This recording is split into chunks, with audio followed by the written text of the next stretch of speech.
मेरा नाम रिया है और मेरी उम्र 26 साल है। मैं दिखने में बेहद खूबसूरत हूँ। मेरी आंखें गहरी और चेहरा ऐसा कि कोई भी मुझे देखकर एक पल के लिए ठहर जाए। मेरा शरीर भरा हुआ और आकर्षक है जिसे देखकर पुरुषों की नज़र टिक जाती है। मैं मुंबई शहर में अकेली रहती हूँ क्योंकि मेरा तलाक 2 साल पहले हो चुका है। मेरे माता पिता एक छोटे से गांव में रहते हैं, लेकिन मैं उन पर बोझ नहीं बनना चाहती थी। इसलिए मैंने मुंबई में एक किराए का कमरा लिया और लोगों के घरों में खाना बनाने का काम शुरू किया। मेरी ज़िंदगी मेरे हिसाब से चल रही थी, लेकिन मेरे माता पिता से ज़्यादा बातचीत नहीं होती थी। मैं अकेली थी पर खुश थी। फिर भी कई महीनों से माँ पापा से मिल रही थी, इसलिए मैंने गांव जाने का फैसला किया। मैंने मुंबई सेंट्रल स्टेशन में अपने गांव के लिए रात 9 बजे की ट्रेन का टिकट बुक किया। बैग पैक करने के मैं स्टेशन पहुंची और ट्रेन का इंतज़ार करने लगी। थोड़ी देर बाद ट्रेन आई और मैं अपनी ऊपरी बर्थ पर चढ़ गई। मैंने अपनी काली साड़ी और खुद को संभाला और मोबाइल में गाने सुनने लगी। ट्रेन चल पड़ी और मैं खिड़की से बाहर की हवा का महसूस कर रही थी। तभी एक 29 साल का युवक मेरे बगल की सीट पर आकर बैठ गया। उसका नाम था आर्यन। वो लंबा, गोरा और मस्कुलर था। उसकी आंखों में एक अजीब सी चमक थी और उसने काले रंग की टी शर्ट और जीन्स पहनी थी जो उसे और आकर्षक बना रही थी। वो अपने ईयरफोन लगाकर मोबाइल में कुछ देख रहा था। ट्रेन ने रफ्तार पकड़ी और मैं अपने मोबाइल में व्यस्त थी। कुछ देर बाद ट्रेन एक स्टेशन पर रुकी। मुझे अचानक चॉकलेट खाने की तलब हुई। मैंने प्लेटफॉर्म पर चॉकलेट वाले को आवाज़ दी, लेकिन मेरी आवाज़ उस तक नहीं पहुंची। तभी आर्यन ने मेरी तरफ देखा और मुस्कुराते हुए बोला, अगर आपको बुरा न लगे तो मैं आपके लिए चॉकलेट ला दूं? मैंने हल्की सी मुस्कान के साथ कहा, हाँ ठीक है। वो नीचे उतरा और मेरे लिए एक डेयरी मिल्क लेकर आया। हमने चॉकलेट शेयर की और धीरे धीरे बातचीत शुरू हो गई। मैंने उससे पूछा, आपका नाम क्या है? उसने जवाब दिया, मैं आर्यन हूँ। मैंने पूछा, आप क्या करते हैं? उसने कहा, मैं मुंबई में एक मल्टीनेशनल कंपनी में मैनेजर हूँ। फिर उसने मुस्कुराते हुए पूछा, और आपका नाम? मैंने कहा, मैं रिया हूँ। बातचीत के दौरान उसने बताया कि वो अपने गांव जा रहा है क्योंकि उसके माता पिता ने उसकी शादी के लिए एक लड़की देखी है। मैंने हल्के से मुस्कुराते हुए कहा, वह तो शादी की तैयारी? वो हंसा और बोला, हाँ, लेकिन अभी तक दिल से कोई पसंद नहीं आई। मैंने बातें करते करते मुझे नींद आने लगी। मैंने अपनी शॉल ओढ़ी और सो गई। कुछ देर बाद मेरी नींद खुली तो मैंने देखा कि आर्यन मुझे एकटक देख रहा था। उसकी नज़रें मेरे चेहरे पर थी और उसकी आंखों में एक अजीब सी गहराई थी। मैंने पूछा, क्या हुआ आर्यन, तुम मुझे ऐसे क्यों देख रहे हो? वो हल्का सा शर्माया और बोला, कुछ नहीं, बस यूं ही। फिर वो दूसरी तरफ मुड़कर सो गया। मैं भी वापस सो गई। ट्रेन की रफ्तार तेज हुई और ऊपरी बर्थ पर हल्का सा हिलना स्वाभाविक था। थोड़ी देर बाद मैं अनजाने में धीरे धीरे आर्यन की तरफ खिसकने लगी। मेरा कंधा उसके कंधे से टकराया। उसका गर्म स्पर्श मुझे महसूस हुआ और मेरे दिल की धड़कन तेज हो गई। मैंने उसे जगाया और कहा, आर्यन, थोड़ा दूसरी तरफ खिसक जाओ। उसने नींद में भरी आवाज़ में कहा, सॉरी रिया, अगर मैं नीचे गिर गया तो? मैंने हंसते हुए कहा, ठीक है, तुम यही रहो, मैं दूसरी तरफ सोती हूँ। मैं दूसरी तरफ चली गई और वो एक किनारे सो गया।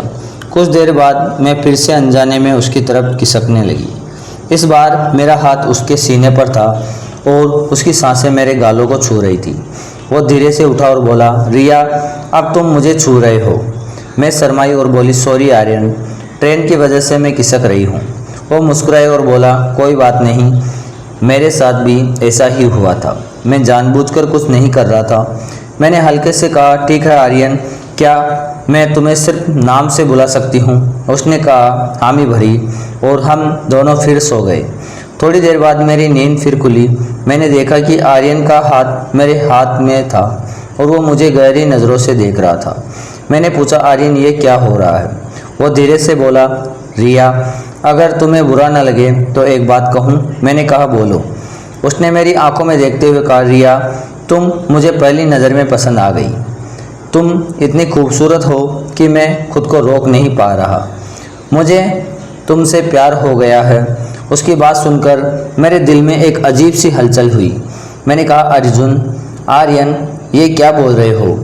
उसने मेरे करीब आते हुए कहा, सच कह रहा हूँ रिया। वो धीरे धीरे मेरे और करीब आया। उसका स्पर्श मेरे शरीर को छू रहा था और मेरे अंदर कई सालों बाद वो गर्माहट जागी जो मैंने पहले कभी महसूस नहीं की। उसने मेरे गालों को हल्के से छुआ और मेरे होठों के पास अपने होठों लाए। उसका चुंबन इतना नरम और गहरा था कि मैं खुद को रोक नहीं पाई। मैंने उसको कसकर गले लगाया और उस पल में हम दोनों एक दूसरे में खो गए। ट्रेन की हल्की सी आवाज़ और अंधेरे में हमारा प्यार और गहरा हो गया।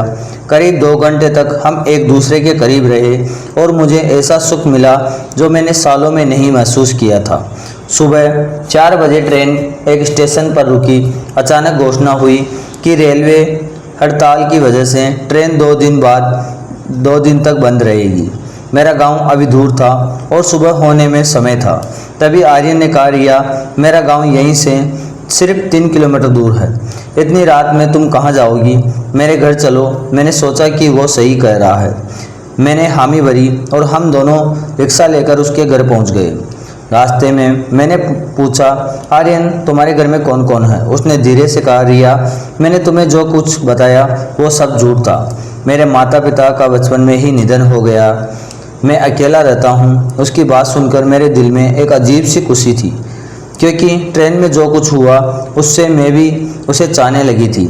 उसके घर पहुंचकर मैं दरवाजे पर खड़ी रहकर सोचने लगी। तभी आर्यन ने मेरा हाथ पकड़ा और बोला, रिया यही खड़ी रहेगी, अंदर चलो। मैं अंदर गई। उसने कहा, तुम फ्रेश हो जाओ, मैं तुम्हारे लिए कॉफ़ी बनाता हूँ।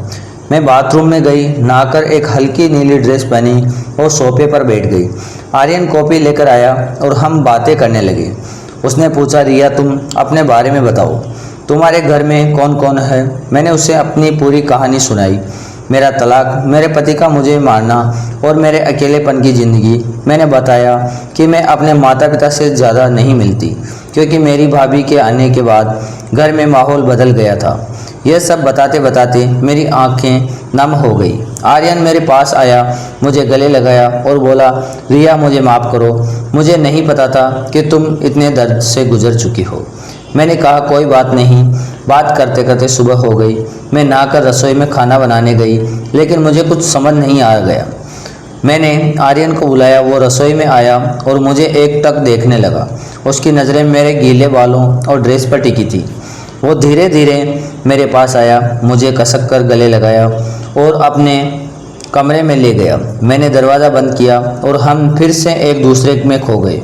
उसका स्पर्श मेरे शरीर को गर्म कर रहा था और मैं पूरी तरह से उसके प्यार में डूब गई।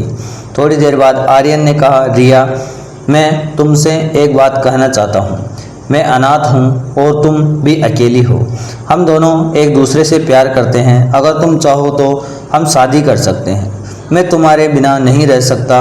उसकी बात सुनकर मेरे दिल में खुशी की लहर दौड़ उठ गई। मैंने सोचा कि आर्यन मुझे वो सुख और प्यार दे सकता है जो मैं हमेशा से चाहती थी। मैंने तुरंत हाँ कर दी। अगले दिन हमने कोर्ट मैरिज कर ली। मेरे घर वालों को मेरे फैसले से कोई फर्क नहीं पड़ता था, इसलिए मुझे कोई चिंता नहीं थी। शादी की पहली रात थी। मैं लाल लहंगे में सजाकर कमरे में आर्यन का इंतज़ार कर रही थी। वो मेरे लिए एक गिफ्ट लेकर आया, एक खूबसूरत सोने की नेकलेस। उसने मेरे गले में नेकलेस पहनाया और कहा, रिया, ये मैंने अपनी होने वाली पत्नी के लिए बनाया था। अब तुम मेरी ज़िंदगी हो और ये तुम्हारा हक है। मैंने उसे गले लगाया और कहा, आर्यन, मुझे आज तक किसी ने इतना प्यार नहीं किया। वो मेरे करीब आया और उस रात उसने मुझे वो प्यार दिया जो मैंने कभी सपने में भी नहीं सोचा था। आज हमारी शादी को 2.5 साल हो चुके हैं। हमारा एक प्यार सा बेटा है और हम अपनी ज़िंदगी में बहुत खुश हैं। ये कहानी आपको कैसी लगी कमेंट में बताएं। और आपको कहानी तो अच्छी लगती है, लेकिन आप सब्सक्राइब करना भूल जाते हैं, तो प्लीज़ लाइक एंड सब्सक्राइब करें और धन्यवाद।